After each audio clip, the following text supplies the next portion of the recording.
Yeah, I was just going to go around the room and have everyone introduce themselves, just so we know if that's okay. I won't make you do anything else, I promise.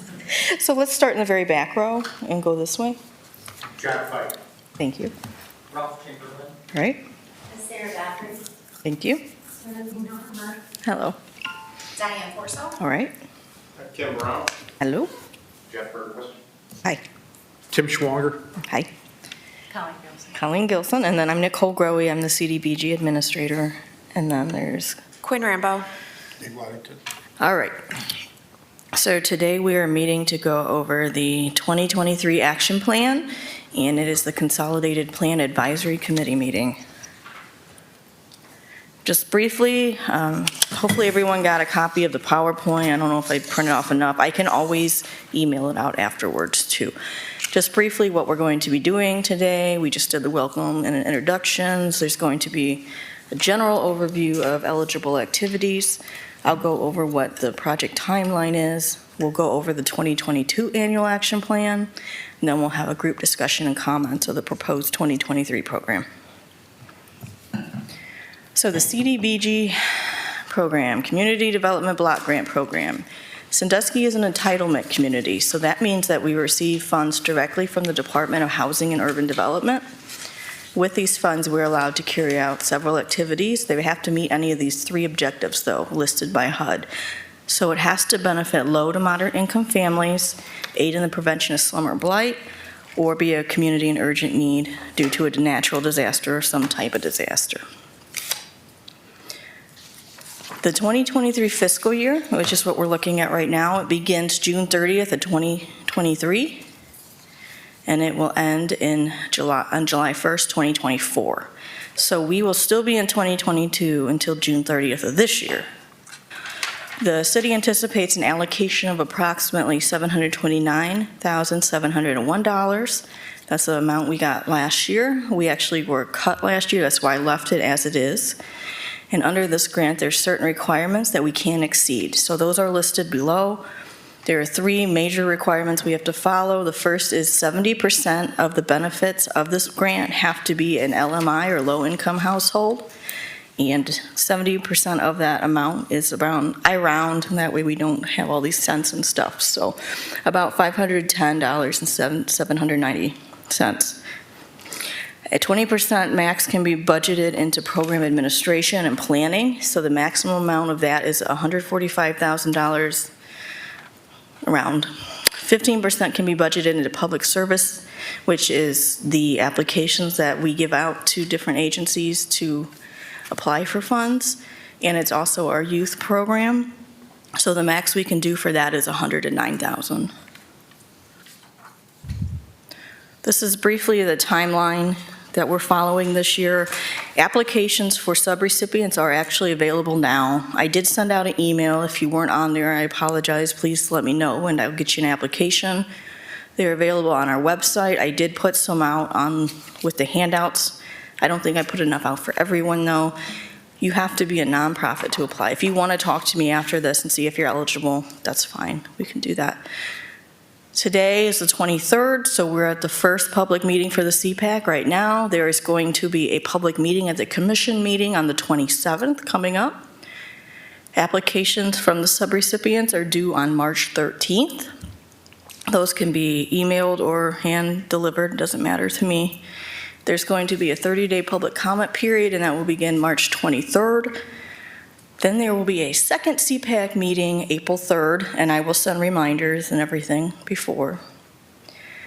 City Commission, second public hearing, April 24th, and then at the City Commission on May 8th, we will introduce the plan for adoption, and then hopefully we'll submit the plan to HUD by May 9th. It has to be submitted by May 17th. Any questions on the timeline?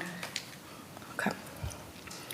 Just briefly, I wanted to go over some of the accomplishments that we did in 2022. We aren't done with this year yet. Remember, it doesn't end until June 30th, but so far, this is what we've done. These demolitions, the first thing on the left, they're in process. Not all of them are done. 1228 Osborne is a big commercial building. They're working on getting that one down. And then the other three are residential. With code enforcement, we've had 1,127 eligible inspections in CDBG areas. 419 of those were owner abated, and 384 were city abated, which means the city fixed it. Under the fair housing program, there is a fair housing consultant that the city has on retainer, and he has taken 53 calls to date. Under public facilities, the Daly's parking lot is under contract to be rehabbed this year. That will be done later on in the spring since the weather breaks, and there's also going to be repavement of 9 street segments that are listed below. Our food pantry program, this is with COVID funds. This is the last of the COVID funds. OGO received $20,000 for their Be Well food locker program, so they're working on that. Father's Heart Church received $10,000 and also $8,000 some dollars for their youth and general food pantry program. And then Karen Share received $4,000 some dollars for their My Choice food box program. To date, they've had 59 households served. Under public services, the Erie County Senior Center received $46,000. There were 64 people that were served and 6,000 some meals that were delivered. Father's Heart Church received another $16,000 for their after-school grant program, and they've had at least 10 students enrolled, probably more by now. I'm not sure what it is now. I know they've been increasing numbers. The city rec staff, they've completed a number of recreational programs, including the out-of-school program, Midtown Supper Club, Make It So Easy, Lights, Camera, Action, Mohawk Music and Motion with Morgan, and Winter Break Camp. So that's what we're doing so far. Questions? No? Look back at your numbers. Sure. Between block grants, your percentage is at 105. Are you talking about this slide? Yes. Yeah. I will recheck it, but I believe those are the correct numbers. I could be wrong. Let me recheck. We got 70, 20, and 15. Oh, they're not supposed to, okay. They can overlap. Does that make sense? There can be some overlapping. It doesn't have to be just, you can have a public service or planning that also could benefit low-income people. I don't know how else to explain this. So you'll be counting money in 2 different places? No, these are maximums.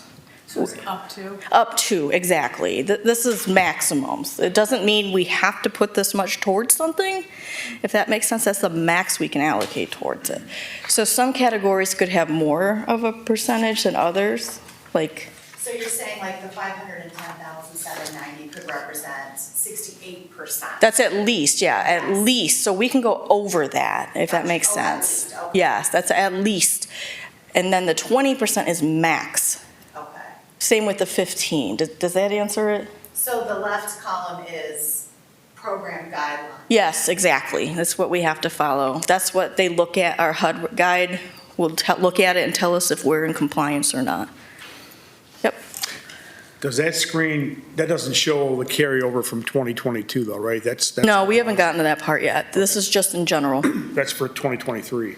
What This you is did. 2023, yeah. This is, Okay. it'll be the same for 2022 though, because I used the same figure Okay. to be safe, because I didn't want it to be cut like it was last year, and then we had to kind of So HUD hasn't committed yet for. No, they don't commit until the end of the year. Okay. Or farther in the year, not end of the year. Right. End of the And- fiscal year towards that for me, so it makes it hard. So we have to have this whole plan ready to go, and they'll let me know probably end of April, maybe May, what it is, then I have to reshift everything again, so. Any concerns on it might get cut? I mean, do they use 2020 figures for population? Yeah, I think Or- that's partially why it was reduced last year Okay. more than I thought. There's a bunch of factors that they look at. Some of it is population, some of it is Okay. some other things, so. Thank you. Yep. All right, this is a chart. I know it's kind of hard to see. This is the one that will show what I'm proposing for 2023. Then it's going to show what was budgeted for 2022. And then it will go over carryover. And I'll explain this line by line, make it a little easier to understand. The first category is the program administration and planning. So this year, we proposed $120,000. In '22, we budgeted $95,000.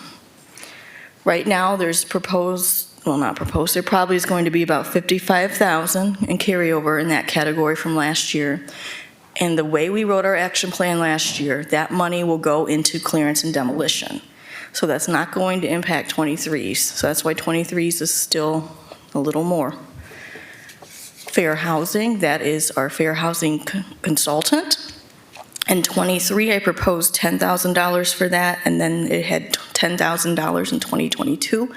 We will spend all of those monies that were allocated for that. Number 3 is the public facilities, and that's things like paving and road replacement. There was $265,000 requested this year for road repavement. Last year was $313,767, and those are all spent. Now, how do you allocate where that money is spent? Right now, through this process. Okay, so where to pick streets? Aware, so they have a list of streets that they repave, and they provide that to me every year. That's how we provide that. You can ask Public Works, or I can ask them more specifically how they do that. Low and middle income, paving the street out in front of my house is not low and middle income. So that shouldn't be a street, even though it needs it, it should be one that's in this program. So every street that is paved is in a low, moderate income area. I know it's odd. They haven't updated our census tracts, so some of that information's older. So it may not be a low, moderate income area now, but they didn't update it. So we have to keep using the old one until they update it. So Nicole, is it this? Exactly. That was in here that- Exactly, yes. Do you want to, So streets that are included in this. they'll all be in a CDBG eligible area. Orange area. I know, part of it's just because the data's so old on HUD's end, they just haven't updated it. So you could be absolutely right, but they move so slow, I guess, if that answers your question. Well, it does, but I want to make sure, cul-de-sac, I don't care even if it is in the district. Yep. It should be categorized as, but a house over on Harrison Street, that maybe, I don't know if they're in that group or not. They are. Most of the, Prioritized over. Yep. Over the cul-de-sac. most of the streets right now that are getting repaved that they proposed are on Madison Street. So just so you know, that area more by St. Mary's. Okay. I can provide that list of street segments out to you guys if you'd like. Yes, please. Let me write that down. And I'll send it out after this. That's something also that should probably find its way to the city's website. Which Street- streets? Yes. Yeah, A list of streets. they can't pave them yet until this is obviously awarded, so it's going to be a while out. Yeah. But when it does, I But I believe mean, they even do. for 2022, 2021, 2020, that list should find itself on the city's Facebook page or website or, Yeah, I believe they put the active projects on as they occur. okay. It's on there. Yep. All right, so moving on to community development, that is more of our planning funds. It's a little different than planning and program admin. These are more shovel projects, like we're actually out there doing them. So for '23, we proposed $40,000, and in 2022, we proposed $64,000. There's going to be around $7,000 left from last year. Where was that money used? Where was it used? In the last year, we used it for drive apron removals. What else? Drive apron removals? Drive apron. Yeah, like abandoned drive apron removals. And then we are going to be putting in a sidewalk. There was a house by the health department that was demolished. I don't know if you've been over there lately on Superior and Monroe. There's a house that was taken down, and the whole purpose of that house being taken down was to make a better entranceway to that property. So this health department's going to put a sign in, and we're going to be paying for a part of a sidewalk. That would be some of those funds. Why wouldn't they pay for it? Because we offered to do it as a collaborative project together because the amount of that project is so high. So it's working together. There's a bus stop back there and other things that the city supports. All right, moving on to code enforcement, that is looking at inspection time for different code enforcement calls. So that had $90,000 for 2023, and then in 2022, they were assigned $70,000.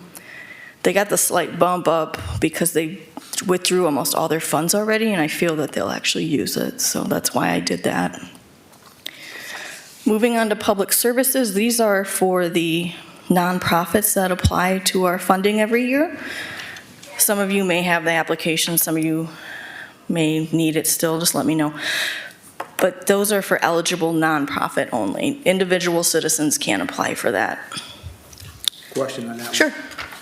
Do the organizations have to give, at the beginning of their program or at the end, a breakdown of where they use the money at, like a spreadsheet of where they actually? Yeah, there's a chart. Does somebody have a copy of the application? It's in here?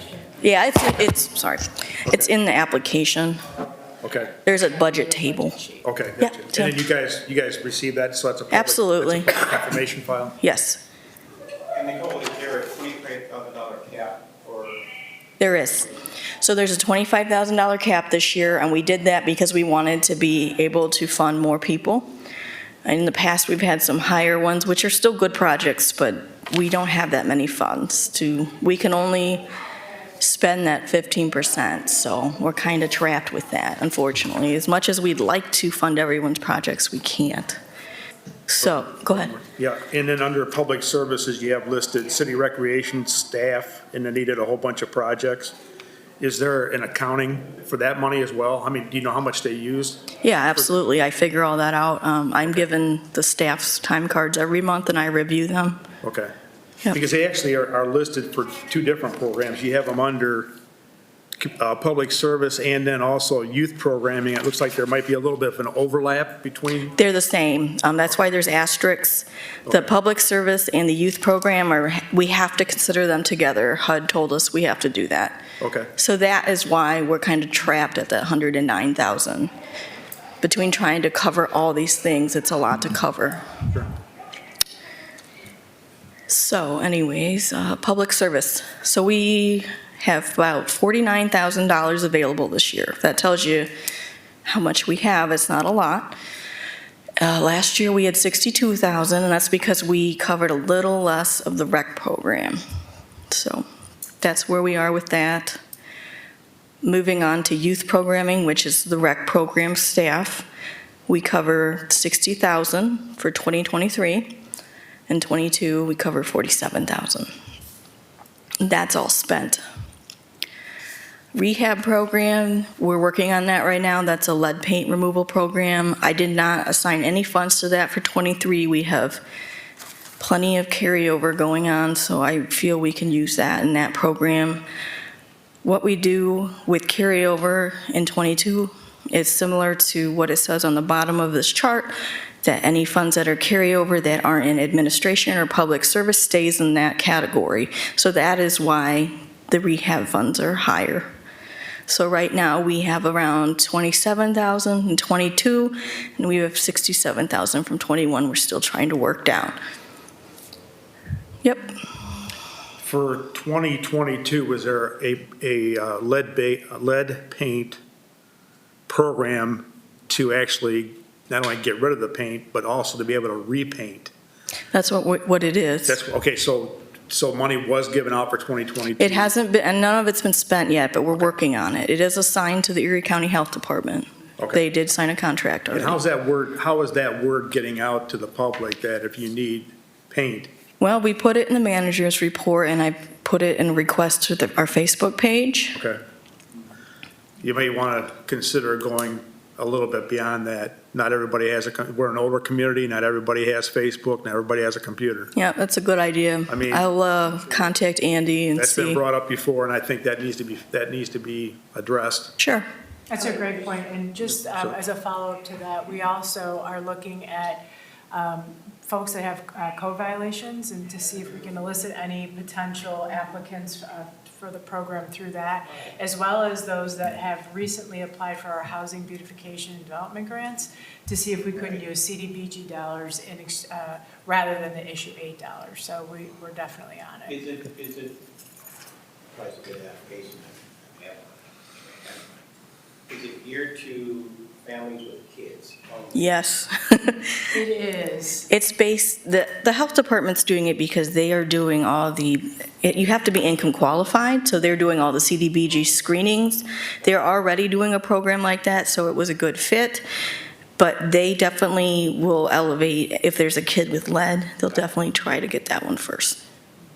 So seniors don't apply. Oh, no, seniors apply too. Some seniors have grandchildren. Yes, that's true. And grandchildren count, so. All right. Last category is acquisition and nuisance abatement. The proposed budget for '23 is $95,000. In '22, there was about $40,000 assigned for that. We have around $4,000 carryover, so not huge. And then oh, sure. What falls under acquisition and nuisance abatement? So clearance demo, property purchases, yeah. And what's under community development? That's all like stuff that we do through our office, like the drive apron removals and sidewalk that we bid out and plan. Yeah, it's okay. So like on the bottom, like I was discussing earlier, if we have any carryover funds that are in any of the categories besides program administration, public services, it will go into clearance, or it will stay in that category, otherwise it will go in clearance and development. We can always change that if anybody wants to do that, but that's just how it's been set up. And that is all I have. I know that one slide is super long. So if you guys have, we're at the discussion portion. If you guys, I know you've been asking questions the whole time, which is great. If you have other things you want to suggest or discuss, feel free. Go ahead. Yes, I don't know where this would fall, maybe under public facilities, but a lot of our parks that have pavilions in them, shelters, don't have electric. Yes. And for 2023, maybe find a way to get that taken care of in all of our parks. Yeah, I know planning was looking at that last year. I know it was a little pricey. I don't know if what they did with it. I'll talk to Aaron Blair, though. That could, we still have part of the $18 million we got from federal relief a couple years ago, right? And I think. I'm not sure. I just do the CDBG program. Right. I'm just throwing this out there that maybe we can, maybe not from this program, from another program, find money to put electric, because I know a couple years ago, I think I was down at the pavilion at the Sandusky Bay Pavilion, and there was a reunion going on, and there's electric there, but it wasn't working. And this was on a weekend. So I got a hold of Dave Waddington, and then he was able to get a hold of Eric Whoopser, and they sent somebody down to take care of that. But a lot of our other parks don't have any electric, period. And there's people that, bring crock pots and whatever, stereos, whatever. The other issue is, concern is probably 2 years ago, the former city manager decided to take the playground equipment out of the Sandusky Bay Pavilion and not replace it. And I know there's long-term plans for that property, but, that could happen 10 years from now. I know at one time they had taken some playground equipment out of another park and they kept it for potentially using it at the Sandusky Bay Pavilion. And it was stored at the Cement Ave facility. And before I came to this meeting, I took a drive-through, and that equipment's gone. So I don't know if they pitched it or whatever, but if someone could go on the city's website or even Google, Sandusky Bay Pavilion, you'll see the playground equipment that was there at one time. Doesn't necessarily have to be something elaborate right now at this time, but just a small play area, because there are people that rent that pavilion and there's nothing for the kids to do. Just unless they bring their own bouncy house or, their own stuff. So maybe for 2020, and I think I brought this up last year and the year before last, maybe for 2023, we can find some way to get just a small play area. Yeah, we can look into that. Okay, thank Is there you. any more park enhancements in this proposal? Not at this time, but we can add some. Well, I'm just going to make a comment. Orlando Park. Yep. I was initially kind of skeptical of putting cameras out there, but I have really appreciate the benefits of it, because the adult kids doing adult activities, breaking equipment, so forth and so on. Do you know when they put those in? Was it recent? About a year or so ago. Okay. So I have really seen firsthand the benefits of that, really cleaned up bad activities. Okay. So all these things, yep, they could probably fall under community development. So those are things I'll look at if we can do it. Anyone else have any ideas or discussion? One last Sure. question, and I'm done. It's okay. Okay, so a question for Mr. Brown. Where does CAC fit into any of these programs? Are they still administering any of this? They're just an agency we consult with at this point. This is, we do have a subcontract with them for something else. That was old funding, that's COVID funding, that's already assigned. Okay. Has nothing to do with this. Okay, just wanted, Yep. okay. This is all the city's money. The public service money, that $49,000, that will go to subrecipients. So we will go through a process and score them, and then they'll be assigned, and it'll go through commission, and they'll get their agreement, just like OGO and Ability Works and all those people that have done it before. Okay. Yep. So, Nicole, for affordable housing initiatives, is that falling anywhere under these funds, or is that kind of in a different plan? Well, affordable housing would fall under the public services, unfortunately. So, you can apply for that as an organization. Someone's gonna have to manage it. That's, Right. yeah. But there's not really any initiative right now in terms No. of addressing the affordable housing. Our COVID, we had that $150,000 for rent and mortgage assistance through the CAC. And the great thing about COVID money was there was no cap on public service. So we could do that, and now we're back to a regular program and we're capped. So we can do it if someone applies to do it, but it's not that it's not important. We're just we're limited. Right, and that's why I asked if it kind Yep. of was someplace else, maybe, because it's kind of a big area. Yep, and it may be another program besides CDBG that covers something like Right. that. Right. Did you mention earlier that all the COVID money has been spent? Ours has, yes. It's all allocated. It hasn't been spent. It's, yeah. There's no extra to assign to anybody. Anyone else? Go ahead. I noticed there's for acquisition of nuisance, we have this increased by about 50,000 and public facilities was reduced by about that amount. Is there, and acquisition and nuisance had a carryover, so is there something targeting that big increase in acquisition and nuisance? So in acquisition and nuisance, a lot of that, the carryover funds from previous years kind of trickled into that and made it a bigger fund. I know you're talking about 23 though. We've also been looking into possibly doing receivership in the future where we buy a house and rehab it. We haven't bought that program off the ground yet, but we're definitely looking into it. So that's probably why that's higher. As far as public works, they didn't ask for more money for streets, and I really wasn't going to assign more unless they needed it, so. Thank you. Yep. To the point about receivership, we have looked at other cities that have successfully used receivership as a tool to preserve housing rather than demolish it. And we're hopeful that doing so, we could create affordable housing opportunities. But again, it's still in a process of discovery, but we did allocate some dollars towards it to be able to hopefully do 1 or 2 pilot projects in the coming year. It's very time consuming, It is. I will say that. In my experience in other cities, it is very time consuming, but it's worth it, especially if you get to preserve homes that otherwise would be demolished. Along those lines is, I'm sorry, I made a promise not to say. I was just going to call you out on that. I knew you were. It's all right. Along those lines is Habitat for Humanity. Are they at all interested in any rehab projects, or are they just primarily rebuild? So they are on the steering committee. They're more than welcome to apply or work with us. Okay. Colleen, have you worked with them at all? I've not worked with them here locally. It's my understanding that Habitat here focuses mostly on new construction. I New think builds? so, Okay. too. I just wanted, Oh, go ahead. I'm sorry. Oh, I'm sorry. We didn't see you. attaboy. Sorry about that. Sorry, I took over practice all this year. Sorry, what's your name? Ryan Hodges. Ryan. Hi. Do you- Something I'd be willing to explore. Okay. Also, there is a possibility for that rehab. Yeah, I know we've done one, we've only done one in the past, but I'm willing to explore it. Depending upon the circumstance. I mean, if it's Yes. beyond, yeah. Thank you so much. I appreciate that. Thanks for the question.